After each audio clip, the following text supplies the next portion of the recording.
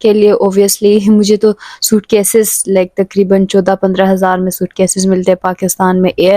2 suit cases میں نے 14-15 ہزار میں لیا تھا. اس کے بعد تھوڑی بہت ونٹر کی شاپنگ اور ادھر ادھر کا سامان لینا ہوتا ہے, شاپنگ لینی ہوتی ہے, کرنی ہوتی ہے. کیونکہ میں یو ایس تقریباً 1 سال پہلے ہی گئی تھی, تو ونٹر کا میرا جو میرے ونٹر آؤٹ فٹس تھے وہ آلموسٹ نئے تھے, تو میں نے اتنے نہیں لیے, بٹ سوٹ کیسز اور ادر اسٹفس میں نے لیے تھے, تو آلموسٹ 40,000-50,000 اس کو لگا لو اگر آپ اچھی شاپنگ کرتے ہو جانے سے پہلے.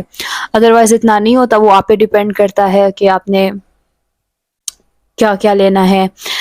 ادر دین دیٹ یا فلائٹ, ابھی ویزا گیا ہے, شاپنگ ہو گئی, سوٹ کیس آپ کا تیار ہے سارا, تو فلائٹ میں آپ نے جانا ہے. فلائٹ کی کوسٹ ہوتی ہے مجھے 1,09,000 پڑا تھا ٹرکش ایئر لائن سے. اور پلیز فلائٹ میں یاد رکھیے گا کہ آپ ٹرکش ایئر لائن یا قطر ایئر ویز جس سے بھی کرتے ہو, یہی 2 مشہور ہے پاکستان میں, تو آپ اسٹوڈنٹ ڈسکاؤنٹ ضرور لو, کیونکہ اسٹوڈنٹ ڈسکاؤنٹ کے بغیر وہ پرائز زیادہ ہوگی. تو اسٹوڈنٹ ڈسکاؤنٹ پہ میں نے لیا تھا, 1,09,000 لیا تھا, مجھے اچھا ملا تھا اس کا فارچونیٹلی. لیکن اس کے علاوہ مجھے پھر دوبارہ کراچی جانا پڑا, کیونکہ کراچی سے استنبول تھا, استنبول سے جرمنی تھا, فرانکفرٹ تھا.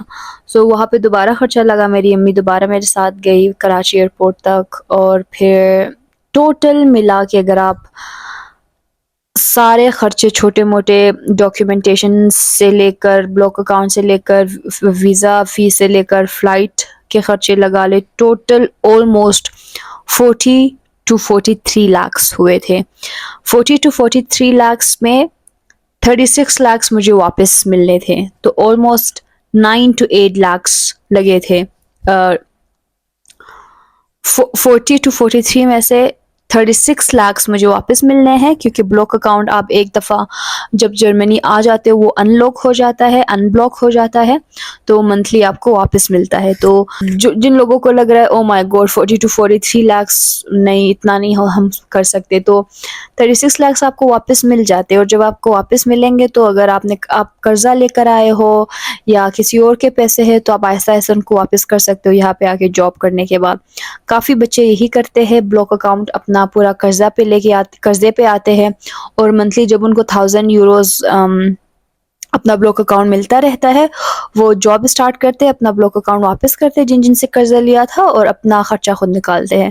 So don't worry about that. جو آپ کا بلاک اکاؤنٹ ہے وہ ختم, مطلب دیٹ از ناٹ سنکنگ, وہ آپ کو واپس مل رہا ہے. بس جو چھوٹے موٹے خرچے باقی جیسے آئلس کی فیس ہے, ڈاکیومنٹیشنز ہے, ویزا کی فیس ہے, آپ کی شاپنگ ہے, یہ سب واپس نہیں ملیں گے, کیونکہ آپ یہ خرچ ہو گئے, واپس نہیں آ رہے. باقی بلاک اکاؤنٹ آپ کو واپس ملے گا.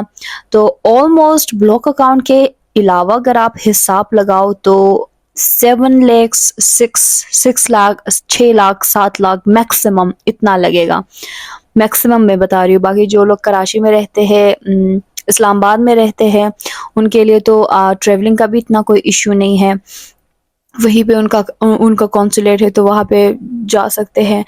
میں کوئٹہ سے کراچی گئی تھی, اس میں 2 دفعہ گئی تھی اپنی امی کے ساتھ, تو اس میں مطلب کافی خرچہ ہوا تھا, اور باقی تو اتنا میجر خرچہ نہیں ہوا. تو اس کو مطلب 1 لاکھ 1.5 لاکھ وہاں سے نکال لو, 1.5 لاکھ وہاں سے نکال لو, تو بچے گا 4.5 to 5 لاکھ, یا 5 لاکھ اگر آپ کراچی یا اسلام آباد میں رہتے ہو, تو اتنا آپ کو لگے گا. باقی جو 36 لاکھ ہے وہ آپ کو واپس ملیں گے جرمنی آنے کے بعد.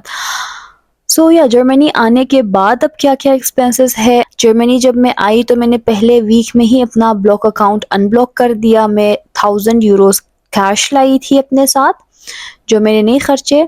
اور جرمنی آنے کے بعد آپ جب بلاک اکاؤنٹ اپنا ان بلاک کرتے ہو, تو وہی سے آپ کا سارا ایکسپینس ہو جاتا ہے, کیونکہ پہلے مہینے آپ کو 2 مہینے کا بلاک اکاؤنٹ ملتا ہے, 2,000 سم تھنگ ملتا ہے اتنا. یہاں آنے کے بعد پہلے ویک میں ہی میں نے اپنا اکاؤنٹ ان بلاک کر دیا تھا. ریولوٹ سے میں نے اپنا جو بلاک اکاؤنٹ ہے کنیکٹ کیا تھا, تو میرا بلاک اکاؤنٹ مجھے آ گیا تھا پہلے 2 مہینے کا. سو جو میں جیسے ڈپازٹ ہے اپارٹمنٹ کا, یہاں پہ سب سے مین خرچہ ڈپازٹ ہوتا ہے. لائک فار ایگزامپل اگر میرا رینٹ 300 ہے, تو میرا ڈپازٹ یا جو سیکیورٹی ہوتا ہے وہ 300 ہے تو 600 ہوگا, مجھے 600 ڈپازٹ بھی دینا ہے اور 300 رینٹ بھی دینا ہے, اور جب میں یہ اپارٹمنٹ چھوڑ کے کل کو چلی جاؤں گی تو وہ 600 مجھے واپس ملے گا. سیکیورٹی کائنڈ آف کوشن کہتے ہیں یہاں پہ اس کو. وہ مین خرچہ ہوتا ہے, رینٹ مین خرچہ ہوتا ہے, باقی نہیں ہوتا. باقی یہاں پہ ایک دم سے آپ کو اتنے پیسے نہیں چاہیے. 50-60 یوروز اگر آپ کے پاس برتن شرتن نہیں ہے, یہ اور گروسری کا 150 میکسیمم 200 تک اتنا ہے. سو یہی ہے جو کہ آپ کے بلاک اکاؤنٹ سے ہو جاتا ہے, اور منتھلی جو آپ کے بلاک اکاؤنٹ سے آئی تھنک مینیج ہو جاتا ہے. So yeah this was the total cost breakdown from the very scratch. I hope it helps you in your calculation. اور I know جرمنی اپلائی کرتے ہوئے بہت سی کنفیوژن ہوتی ہے, because it's a lot of process. Take it slow, one step at a time. پہلے آپ اپنا oils کرو, پھر ڈاکیومنٹس ویریفائی کرو, پھر یونیورسٹیز اپلائی کرو. یونیورسٹیز اپلائی کرنے کے بعد آپ کی جب انشاءاللہ سلیکشن ہوگی, اس کے بعد ویزا کے لیے اپلائی کرو. اسی دوران بلاک اکاؤنٹ وغیرہ تیار کرو, پھر ویزا انشاءاللہ آ جائے گا. پھر آپ ادھر جرمنی کے لیے فلائٹ بک کرو گے, یہاں پہ آؤ گے. یہاں آنے کے بعد اپنا بلاک اکاؤنٹ ان بلاک کرو گے. آپ کے جو 11,904 یورو تھے, 36 لاکھ تھے, وہ آپ کو واپس ملیں گے. واپس ایک دم سے نہیں ملیں گے, آپ نے 11,904 ایک دم سے جمع کیے, لیکن وہ آپ کو ہر مہینے 992 یوروز دیں گے.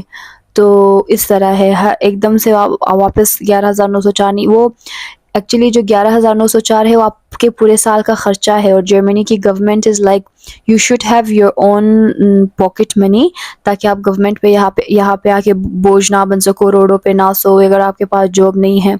تو that's kind of security to the German government کے you are on your own, you can survive in Germany for 1 year. اور 1 year تک آپ کو جاب وغیرہ مل جاتی ہے, اور جاب کانٹریکٹ پہ آپ کا نیکسٹ ایئر دوبارہ بلاک اکاؤنٹ نہیں مانگتے. کچھ لوگوں کا مجھ سے یہ بھی کویسچن تھا کہ ہر سال ہمیں کیا 11,904 جمع کرنے ہیں. سو نو, ان almost 90% آف دا سٹیز اور ان جرمنی آپ کا کانٹریکٹ پہ یا کہ جاب کانٹریکٹ پہ آپ کا ویزا رینیو ہوتا ہے. سو یا دیٹس ناٹ این ایشو. ایک دفعہ آپ جرمنی آتے ہو, باقی کوئی آپ کو یہاں پہ زبردستی نہیں نکال سکتا جب تک آپ اسٹوڈنٹ ہو. آپ کا اسٹوڈنٹ اسٹیٹس رہتا ہے جب تک آپ کسی یونیورسٹی میں انرول ہو. So yeah, that's the thing. I hope this video helped you. If you have any question, you can drop down that in the comment section. See you in the next video, and please tell me what should be the next video about, because I want to make the video on your demand. Until then, apna bahut khayal rakhe. Take good care of yourself. Cheers.